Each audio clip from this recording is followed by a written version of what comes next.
যদি ঘোষণা না দেয় বাইরে ভাই আমরা কি বলে গেছি? আমি কথা দিচ্ছি আমার লাশ যদি দেওয়া দরকার হয় আগামীকালকে ইনশাল্লাহ আমরা আমার লাশ যদি আপনারা মনে করেন আমার লাশের বিনিময়ে এটা বাতিল করবেন আমি রাজি আছি আল্লাহর কসম রাখি। আমরা ভাই যদি আপনারা বিশ্বাস করেন যদি আমাদেরকে মানেন আপনারা সিদ্ধান্ত নেবেন। যাই হোক এগুলো বলার পরে শুধু লিস্টেড ছোট লিস্টেড তারা বলেন এই ভাই তাগর তো একটা সম্মান আছে একটা ঘোষণা দিছে কালকে লিখিত দিব আগামীকাল লিখিত দিব কালকে 7টা বাজে মিটিং না 7টা বাজে বাংলাদেশে নিয়ম মেনে কিছু হয় না, নিয়ম মেনে কিছু হয় না, নিয়মের বাইরেই করতে হবে, নিয়ম মেনে স্বৈরাচারও হটায় নাই। আমগলিয়া ওনার অ্যাসোসিয়েশন লিয়া এবং সরকার পক্ষ 3 জন মিল্লা প্রেস কনফারেন্সে ঘোষণা দেবে।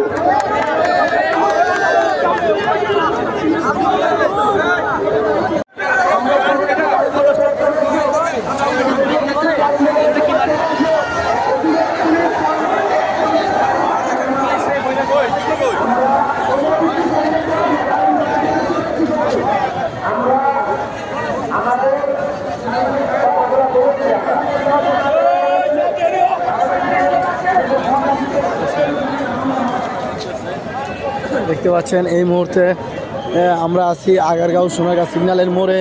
এখানে অনেক পুলিশ মোতায়েন করা হয়েছে। মোবাইল ব্যবসায়ীরা এখানে আজকে তারা পুরো রাস্তা ব্লক করে আছেন দেখতে পাচ্ছেন। একসাথে মরবো বাঁচলে একসাথে বাঁচবো প্রয়োজন পরে এই ব্যবসায়ীদের জন্য আমি সারা আমার জীবন দিয়ে দিব। আমার সাথে আরেকজন কথা বলবে একটু পার্সোনাল আমি যাবো আপনাদের সাথে আছি ইনশাল্লাহ। এই মুহূর্তে আমরা দেখাচ্ছি ঢাকা কারণ বাজার থেকে সরাসরি মোবাইল ব্যবসায়ীদের আন্দোলন দেখতে পাচ্ছেন দর্শক। আমরা আছি এই মুহূর্তে কারণ বাজারের সোনারগাঁ সিগন্যালের মোড়ে। দেখতে পাচ্ছেন দর্শক মোবাইল ব্যবসায়ীদের মোবাইল না পেয়ে মোবাইল ব্যবসায়ী আন্দোলনের কারণে মেট্রো রেলের সিরিয়াল কত লম্বা দেখতে পাচ্ছেন। মেট্রো রেলে মানুষ রাস্তায় গাড়ি দেনা দেবে দেখাচ্ছি আপনাদেরকে কারণ বাজার থেকে সরাসরি। দর্শক দেখতে পাচ্ছেন এই মুহূর্তে আমরা আছি কারণ বাজার মোড়ে।